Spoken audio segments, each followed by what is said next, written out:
Hello, everybody, and welcome to Right Here, Right Now, live Buffalo football talk presented by Forefathers Organics. I'm your host, Alex Brasky, alongside my co-host, Ajay Cybulski, here for the Batavia Daily and Livingston County News. Each week, we'll discuss Buffalo's favorite football team, along with all the comings and goings from Orchard Park, thanks to our friends at Forefathers Organics in Dansville. Unlock the power of nature with Forefathers Organics, your premium CBD store. We offer the highest quality CBD and hemp products to liberate your mind, body, and soul, helping you live happy and free. Our mission is driven by excellence and transparency, using cutting-edge scientific methods to combat stress and target issues at their source. From potent ingestible CBD to soothing topicals, all our products are USDA certified organic. Discover all natural wellness from farm to table. Visit forefathersorganics.com for more information. All right, AJ, a lot to get to on a quick pod here today, live from Orchard Park. Bills had Tuesday practice, a lot of injuries to be updated. Sean McDermott spoke with the media on Monday, reporting on a lot of those injuries, and then we saw a lot of updates on the practice field. So why don't we start off by you telling the people where McDermott left us on Monday, and then I'll kind of go off of that on what I saw Tuesday on the practice field. Yeah, thank you all for tuning in. Make sure to leave any comments. We'll try to get to those throughout the show. But again, appreciate everyone tuning in today here on Right Here, Right Now. I don't know what is longer, Alex, our last couple of days here at the Batavia Daily or Livingston County, or the injury list for this Buffalo Bills team. Sean McDermott high school football season starting can make for some long days, AJ. Yeah, so Sean McDermott addressed the media yesterday and gave an update. So wide receiver Marquez Valdes-Scantling, quarterback Mitch Trubisky, defensive tackle Austin Johnson, edge rusher Javon Solomon, and tight end Quentin Morris all left Saturday's preseason contest and did not return. So there's 5 new injuries. Scantling dealing with a neck, Trubisky knee, Johnson calf, Solomon calf, and Quentin Morris a shoulder. And then along with those new injuries sustained during the game on Saturday, Alex, a whole slew of injuries that the Bills have really dealt with all of, the training camp and the offseason. Damar Hamlin dealing with a nagging injury, Cole Bishop with a shoulder, Mike Edwards with a hamstring, Curtis Samuel with a general soreness injury, or a turf toe now. That was deemed a turf toe for Curtis Samuel. Nicholas Moreau, a core groin, linebacker Bill Inspector with a calf, Matt Milano, a biceps injury, Lawrence Keys, a wide receiver who was released for the new quarterback here at One Bills Drive, and then edge Casey Tuahill, groin injury, and then finally Travis Clayton with a shoulder. So a lot of names to get to. Hopefully, if you're listening on audio, you understood me. I said it slow enough where you can get to those. But now Alex will provide you with the up-to-date, literally, of today's Tuesday practice and where the Bills kind of stand with the injury front.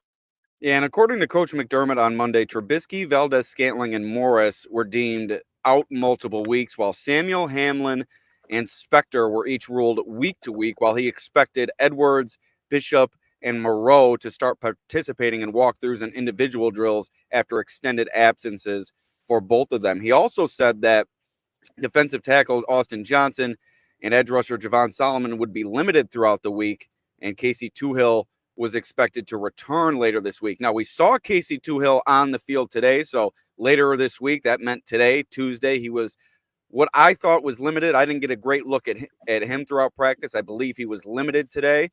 Johnson and Solomon, by my count, were each full participants, so they were expected to be limited throughout the week. They both participated during team drills, so certainly positive signs for all 3 of those players. But let's get to some more high-profile names, beginning with the top returner at today's practice, Cole Bishop, out there for the first time since July 30th, wearing the red non-contact jersey throughout his first practice appearance in quite a few weeks here. And the second-round pick participated in positional work, did not participate in tackling drills, obviously, with that red non-contact jersey on. He was sidelined throughout team drills. This is a really good sign for Bishop. I spoke with Dr. Kyle Trimble of Banged Up Bills last night. He said that the reported or rumored injury that Bishop is going through usually takes about 4 weeks, or somewhere around there, and Bishop about midway through his recovery, according to Dr. Kyle Trimble. So starting to see signs of Bishop perhaps getting closer to a return to game action with that return to practice in that red non-contact jersey. Elsewhere at the safety position, it's like a mash unit out there at safety for the Bills. Damar Hamlin goes down in that Thursday joint practice with that hamstring injury, but we did see him out there in uniform today. He did not participate during positional work nor team drills. He was off to the side participating with athletic trainers, took part in agility drills and some light jogging. So a good sign for Damar Hamlin dealing with that hamstring injury that the team usually takes slowly, particularly during the preseason. You don't want a soft tissue injury like that to linger. So perhaps taking things slow with Hamlin, and him going out there in full uniform just tells you how eager he is to return to the team. Mike Edwards, also expected to return in limited fashion this week, did not do so on Tuesday. He was simply riding the bike, throwing the medicine ball off to the side with athletic trainers, really activities that he's been doing for the past week or so. Edwards dealing with a hamstring injury as well. So Edwards and Hamlin still off to the side. Bishop starting to ramp things up a little bit more considerably, but the safety position not looking as dire as it did at one point, AJ. Yeah, at least you're seeing, like, I think it probably was a relief for a lot of Bills fans, right? Just to see some video of Cole Bishop out there. It's been since late July, really, that we got to see Bishop play. So it's been a long, long time for him to be out there. He's probably missed, he has missed a lot of reps throughout the course of his time missed. But I mean, wouldn't it be crazy if, he ends up returning from injury quicker than Edwards and Hamlin, comes onto the field and wins a starting job? Like, I think that would just be a crazy thing, because now I don't think you can, and I know we talked about it, we can't guarantee really Damar Hamlin starting now because of that hamstring injury. How long is that going to be? I know it's good to see him light jog today, but those soft tissue injuries, they got so many injuries at that safety room. How quickly do you really want to ramp him up if you feel confident that Bishop and Edwards are, they've been rehabbing a little bit longer, and you feel like maybe those guys will be ready quicker? So I really, we're back to really not knowing, Alex, what they're going to do opposite Taylor Rapp at the safety position, which is quite fascinating, because, you go back to last year with Terrell Bernard and the whole middle linebacker ordeal and who was going to start, and Bernard was injured all camp, and then he starts. So maybe that's what they do at the safety position, and they roll a guy out there like a Mike Edwards or Cole Bishop, who missed a lot of time, missed a lot of reps, but they, feel like they're capable of starting week one and being the starter opposite Rapp. So a lot to take away, but good signs in terms of they're back on the field, most of the safeties, and they're getting there and progressing. Yeah, another key position dealing with a number of injuries, the wide receiver position, and a few updates from the practice field today. Curtis Samuel indeed dealing with that turf toe injury, as our buddy Roy Collins points out. Not sure of the severity of that injury. Had a good chat, like I said, with Dr. Kyle Trimble last night. If you want to, you can go back and watch last night's podcast to get more of an extensive update in terms of the nature of Curtis Samuel's injury, his injury history, and kind of the expected return for him this preseason. But Samuel was not out there at practice today. He was on the exercise bike along with Marquez Valdez-Scantling and Quentin Morris, all three out of uniform. Valdez-Scantling really not testing it on the bike, just kind of sitting there and going through the motions, while Samuel and the others on the bike were really putting themselves through a bit more rigorous aerobic exercise. Also joining them for a moment was Nicholas Moreau after he exited from positional work. But Morris and MVS both expected to be out multiple weeks per McDermott. Curtis Samuel with that turf toe, maybe a shorter timetable for him to return than a Marquez Valdez-Scantling with that neck injury. But Curtis Samuel initially dealing with general soreness. It's turned into a turf toe injury. Perhaps the Bills just playing it safe at this point. That's not something you can really get fully healthy throughout the course of the season. So trying to get it as healthy as possible going into week one, perhaps. Yeah, Curtis Samuel, I feel like right now, from everything I've read, there's a lot of doctors, knowledgeable doctors on Twitter, Dr. Kyle Trimble, one of them being, that really talked about maybe a 2 to 4 week period for Samuel. I think it's probably 50-50 right now from everything I've consumed, on top of, go tune into last night's Right Here, Right Now episode with Alex and the Banged Up Bills over on Twitter. But yeah, I really do like, what they're doing with Samuel. I think they should, take their time with him, no rush, but I still do think it's probably going to be up in the air if he's going to be ready for week one. And then you look at MVS, the neck sprain, that's obviously something that's a little bit more serious. There was some concern during the preseason game when he was down, kind of teammates rallied around him, and, he ended up getting up. He did not have to get escorted off by a stretcher, or what are those called? It's not a stretcher. It's backboard. Backboard, yeah. So The backboard spine board, they also call it, I believe, spine board. Okay. How much can you hear the wind coming over? It's a little bit gusty out here. Very Good? minimal. Very Okay. minimal. So, yeah, just all in all, say wide receiver room, and then Quentin Morris. I mean, I guess it gives opportunity to Zach Davidson, but I think the only way Davidson makes this roster is if they do keep 4. I think Morris has shown enough, depending on, I guess, the injury and how long he's out. But, again, week-to-week designation for him, so we'll see if he can return for week 1. Bit gusty out here, AJ, and that may have contributed to what was a rough day for Tyler Bass. We'll get to that later in the show. But to complete our injury updates, we'll do so after a quick thanks of our sponsor, Forefathers Organics.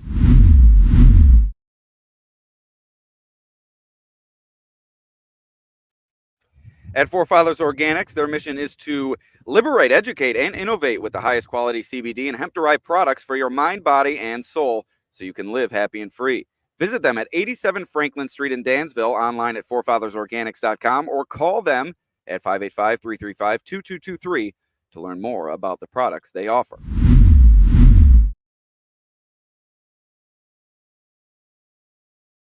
As I said before, AJ, positive news to report on Austin Johnson and Javon Solomon, 2 depth players for this team, both dealing with that soft tissue injury of the calf, but both out there seemingly fully participating during Tuesday's practice. Yeah, good to see those 2 guys. They're very, I think, solidified in rotational roles along this line. I think Javon Solomon has really shown enough. I think he's kind of surprised some people, in the past, in terms of a pass rusher, but I also think he shocked some people in terms of the run defense. I think he showed some flashes of setting the edge and being smart and knowing where to be. He may not be the most physical guy and he struggles because of the size, but if you can set that edge and allow a Joe Andreessen, right, or one of those linebackers to shoot the gap, that definitely bodes well for a guy that's really fighting for a spot to show he can be a complete rotational, edge player on this team. And then with Austin Johnson, the assumed backup to Declan Jones, bigger body, can take on double teams, eat blocks. It's good to see him back out there. And, both those guys are going to be important rotational pieces for this defense. Absolutely. And Nicholas Moreau, with the injury to Matt Milano and Moreau starting to make his way back, it seemed at one point that Moreau had no chance to make this roster due to that injury. We just didn't see him out there. And now with the emergence of Joe Andreessen, maybe even less of a chance to make the roster, but he is back out there on the practice field, albeit in limited fashion. If he's going to make any push to make this 53-man roster, it's going to have to start soon. Yeah, he needs to show out. I mean, this weekend is his opportunity. Sean McDermott said also, on top of the injuries on Monday, the starters will not go on Saturday against the Carolina Panthers at Highmark Stadium at 1:00. So there is some opportunity maybe for Moreau to show out during that preseason game, put some reps on, on the film during the practice and see what he can do, because he has a lot of experience. I think the Bills could utilize a depth piece. I don't know really what they have with Deion Jones at this point. So what do you get out of him? I feel like they still need a dependable guy back there. Balen Spector, you can't trust at this point in his career. He just can't stay healthy. So can Moreau really get back together, get that core and groin figured out, and maybe make a late push for that final 53-man spot on this roster as a linebacker? Yeah, and Roy Collins saying he only plays doctor on YouTube. A lot of people playing doctor on social media these days, especially ridiculing the Bills athletic training staff, as myself and Dr. Kyle Trimble got to last night, unrightfully so, getting after the Bills training staff. Not sure what they can do about all these injuries. But another player that previously discussed throughout this pod, Casey Toohill, much like Moreau, we haven't seen much from him. Edge rusher position is not stocked, but I think it's going to be an uphill climb for him to make this roster. Just not enough time on task in this defense. He was in uniform today, participated, I believe, a little bit more than Moreau, but once again, it's going to be a tall mountain to climb. Yeah, Casey Toohill. I mean, and it's funny because I talked about it, and like we go back to Joe Andreessen, and I'm trying to bring him back up, but no one. And like, hey, listen, I think the people love you bringing up Buffalo Joe. Any chance you get. Okay, so like, it was shocking enough, right, that Joe Andreessen, got the start at middle linebacker, but like, there's not been any conversation besides like him being a local kid, right? And like, there's been some stories about that, but no one, like, I'm not joking. I've listened to podcasts. We've done our podcast. So I've read your work. I've, everyone's takeaway. There's really no Joe Andreessen talk, and then he gets a start, right? So I think for Casey Toohill, it's going to kind of have to be the same thing if he has any chance. No one's talked about him. Everyone's counted him out.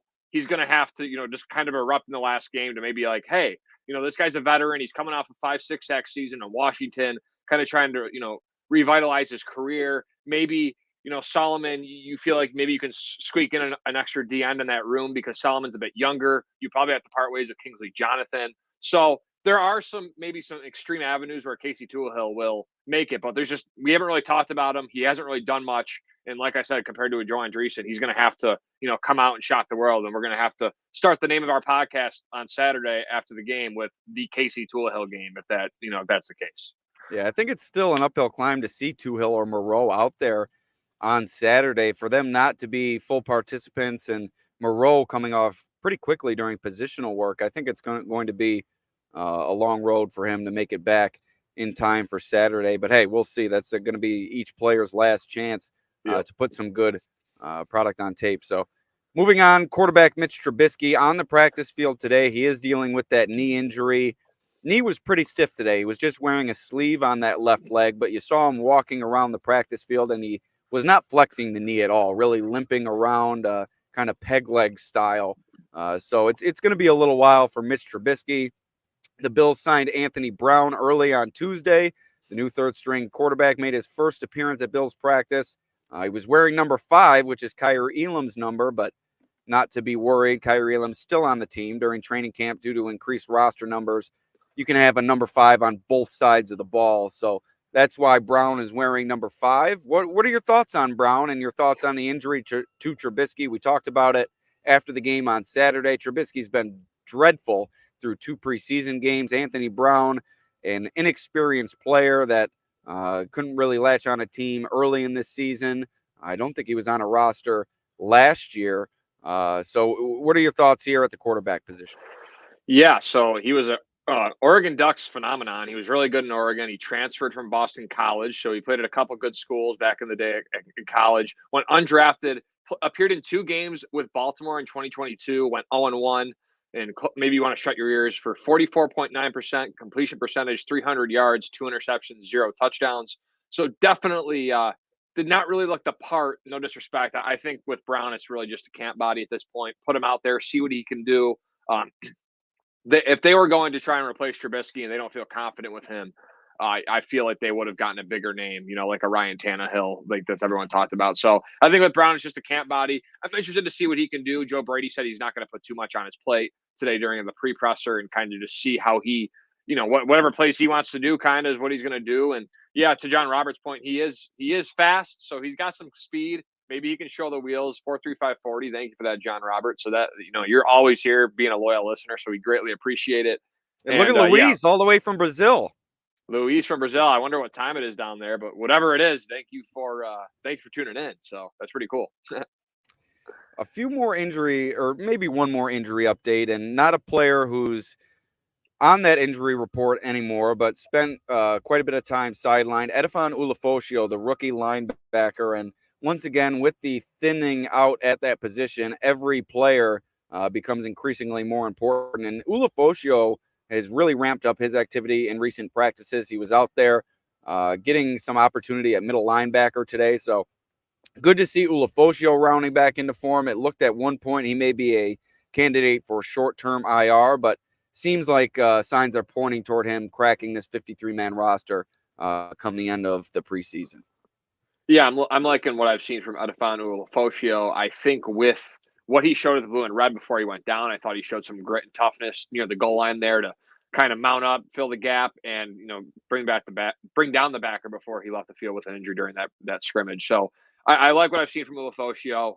He's a fast player. The injury bug concerns me. He was pretty injury ridden during his college career, and so we'll see what comes with that. But all in all, I mean, this is going to be an easy segment to digest for me when I'm listening, because for the listeners, I know I try to timestamp everything. This is just 20 minutes of injuries, so that's what it's going to be. The first 20 minutes of our show we're spending on August, and thank God it's only August. We're not sitting here in November, December. But that's a long time. That's a long segment just talking about injuries, and that's what's happened to the Bills this offseason during training camp. Yeah, we'll just get to a few performance updates from the practice field. Like you said, to lead off the podcast, it's been a very long day, 2 days really for us at the Daily News. So we're going to go about 25 minutes. First performance update, Jamarcus Ingram continues to stand out on the practice field. He really made a nice play on a ball near the sideline intended for Keon Coleman. Ingram read the pass, right away, jumped on it, jumped in front of Coleman, batted the ball out of bounds. A great pass breakup, and we've seen that from him throughout training camp, and his physicality has also been impressive in the run game. I think he's really putting it all together this preseason, and I think he's a lock to make this roster. I've thought that for quite some time, and also trending toward being a potential contributing member as we've seen the secondary deal with injuries the past number of years. Yeah, the injuries were obviously something that can maybe give him a role. You know, he's a guy that's really, I think, performed well throughout all of training camp, right? I think he's done a good job, and I'm looking forward to see what's to come from him and, where he can really go moving forward. And the final one, we've talked about it a million times, AJ, but again, Tyler Bass, inconsistent at Bills practice today. He's a perfect 5 for 5 during the preseason. Only one of those kicks has really been impressive, though. The others have really come from short range. Today, he missed several kicks, and I don't have my notepad, but let me reference my article. The misses came from 47 yards twice and 37 yards once. He made kicks from 42, 47, 37, and 43. Give or take a few yards on those. My measuring not exact. I was on the far side of the field, so I had a tough angle in terms of what exact yard line he was at. But like I said, a perfect 5 for 5 for the preseason, but he's been pretty erratic throughout the course of training camp, and Brandon Beane was right behind the operation today, keeping a close watch on it. I think perhaps the Bills starting to get a little bit nervous with Bass's performance throughout training camp. Yeah, this is going to be a significant development come the regular season week 1 when it's 4th and 4 on the 40-yard line or 4th and 4 on the 35-yard line on the Cardinals 35-yard line. And what do you do there, right? Do you trust your offense, or do you trust Tyler Bass to, hey, first drive, say it's the first drive. I'm using an extreme example, but 4th and 4 first drive, do you send him out there to make a kick, or do you trust your offense to go get 7? That's going to be a development, and we'll see what happens and what they decide to do in those situations and how much they really trust Tyler Bass. I think we'll have a lot to take away from that week 1 performance. I think he's going to be kicking in the final preseason game, so maybe give him some more reps, maybe try and give him a bit of a longer kicks. I don't know if they can do that purposefully, but it would be nice to see him maybe try and drill some 40, 50 yarders to see what he can do and kind of give the Bills fans some sense of relief, because I feel like not only are they worried about now the absence of Milano and all these injuries, but your kicker. And with the Chiefs, they've always had, right, a Harrison Bucker, you think. And then you go back to the Ravens with Justin Tucker, the Gostkowski with the New England Patriots back in the day. Always. And it seemed Bass was trending that way at one point in his career, and then it just kind of flatlined for him last season. Yeah. So he needs to turn around, right? And when the regular season hits, that's when it really matters. The practice inconsistencies are not a good sign, quite frankly. And he needs to figure it out, because they need him this year, because again, they're going to score points, but I think they're going to maybe play a little different philosophically and, play ball possession, run the ball a little bit more, still be a pass heavy attack. But I think there's maybe a little bit of shifts with what Joe Brady's doing. You saw it down the stretch last year. Josh Allen wasn't that great towards the back half of last year. So I think they need Tyler Bass this year more than ever. And I think he needs to prove to himself more than ever that he can still be, a top echelon kicker in this league. All right, before we get out of here, a word from our sponsor, Forefathers Organics in Dansville. Unlock the power of nature with Forefathers Organics, your premium CBD store. We offer the highest quality CBD and hemp products to liberate your mind, body, and soul, helping you live happy and free. Our mission is driven by excellence and transparency, using cutting-edge scientific methods to combat stress and target issues at their source. From potent ingestible CBD to soothing topicals, all our products are USDA certified organic. Discover all natural wellness from farm to table. Visit forefathersorganics.com for more information. All right, AJ, that's going to do it. Bills return to the practice field on Wednesday at 12:30. Bobby Babich meets with the media at noon. We will have another podcast for you tomorrow, and we will see you next time. Peace out.